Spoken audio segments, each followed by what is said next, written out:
Welcome back to Bearcat Update. Time for our interview segment, and we're joined this week by Head Northwest athletic trainer Kelly Quinlan. And Kelly, first, thanks for being here. Thank you very much. Why don't you start by just kind of giving a brief overview of what you do as the head athletic trainer for the Northwest Athletic Department. Okay. I've been the head athletic trainer here. This is my second year, actually, as the head athletic trainer. I've been back since 2003 as part of the staff. But basically, my job and my staff's job is to basically prevent, manage, care for, and rehabilitate injuries and get them back on the court, and the athletes back on the court as quickly but as safely as possible. And you mentioned a staff. I know you have some people working with you to help you manage all of these athletes. Talk about how important that staff is. Yeah, we Northwest has about 420 athletes, which is a large number even compared to other MIAA schools. And on my staff, we have 2 full-time staff, myself and Jeff Smith, who's my cohort, who is tremendous. And then we also have 4 grad assistants, and they're here for 2 years. And during those 2 years, they each work 2 sports a year. But between the 6 of us, we pretty much manage the entire varsity athlete. Schedule-wise, how do you take 6 people and manage 420 athletes? It's difficult. It really is.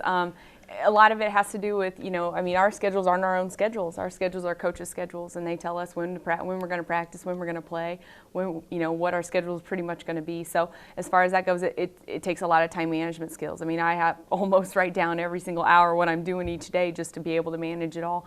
But it's fun, and we know going into it that's what it's like. This is definitely not a behind-the-desk kind of job. You're never going to know what's going to happen each day, so it's fun, and that keeps us going. Talk a little bit more about how important the relationship between the athletic training staff and the coaching staff is. There's a lot of trust involved there. Oh, a lot.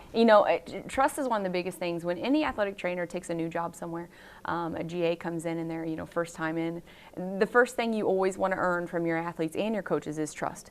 You want them to feel like you're confident enough to manage whatever situation happens, that the athletes trust you and they are willing to come to you for anything, because not only do we treat physical injuries but also psychological. Athletes are psychological. They got issues. They got to deal with a lot of stuff being a student athlete, and so being able to help them manage that and to be able to deal with the situations of injury, and dealing with that in itself is a lot. And so you really need to earn that trust. But coaches, our coaches are tremendous, all of them, everyone on staff, and they work really well with us, and I feel like our communication is great, and that's really what it comes down to. Because you work so closely and so often with the athletes, you kind of go through the emotional highs and lows with them, not only on the court or on the field during the games, but when they're rehabbing from injury and things like that. Talk about how you manage their emotions and your own emotions when trying to come back from an injury. Yeah.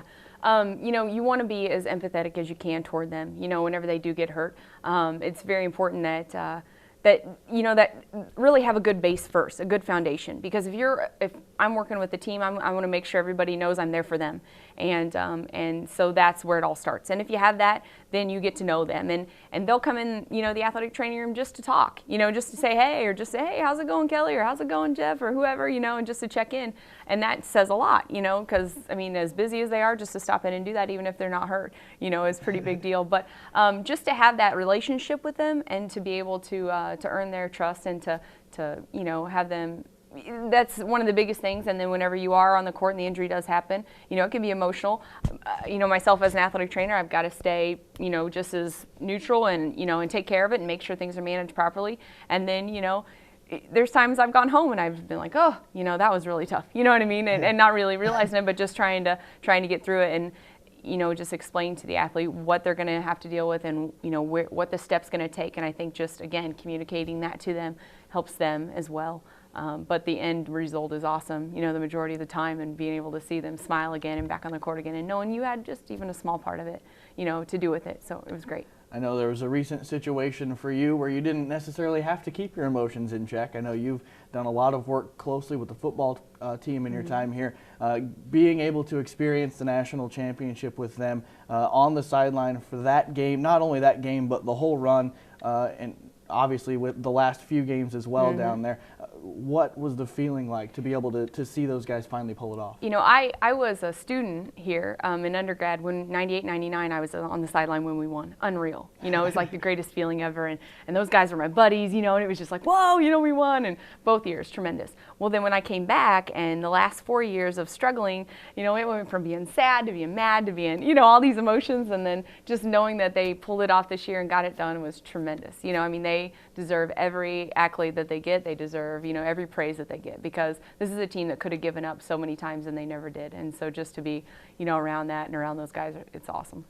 We just wrapped up basketball season this last weekend. I know you work with the men's basketball team. What was it like going through a first-year head coach and Coach McCollum? You know, terrific. Coach McCollum's a great guy, got a lot of energy. I'm known to be pretty high-strung, but then you meet Coach McCollum and you know, woo, you know, I mean, he's got some energy, you know, so, but it's not a bad thing. It's a good thing, you know. I mean, he loves the guys. He loves basketball. He, you know, it was a fun year. We both had some adjustments, you know. He, first-time head coach, he had a lot of things that he was kind of going through, and for me, it was the first time I was with men's basketball, because I've always done football, women's basketball. So for both of us, it was a change, but it was a good change, and everybody on that staff and everybody on that team had a great year, had a great time, you know. I mean, for even the losses, they had a really good time together.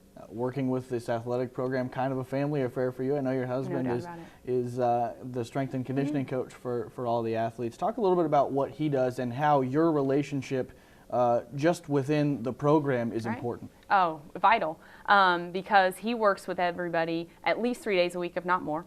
And, you know, there's always one or two on the team, if not more, that are injured. And so we have to communicate as far as how do we adjust the workouts to allow them to get something out of lifting or conditioning, but not injure or make things worse. And we just communicate on a daily basis about it. It's funny because it's like when we go home at night, it's almost like we talk more about that than we do about just life in general. You know what I mean? We talk more about, okay, now this person is limited. We can't do this with this person. But in the same token, he helps me so much with my advanced, like whenever we get to the end stages of rehabilitation and I want to really work somebody hard, I can ask him for different advice and different thoughts and different, you know, exercises or stuff we can do, and he gives me great advice, and so it's a great balance.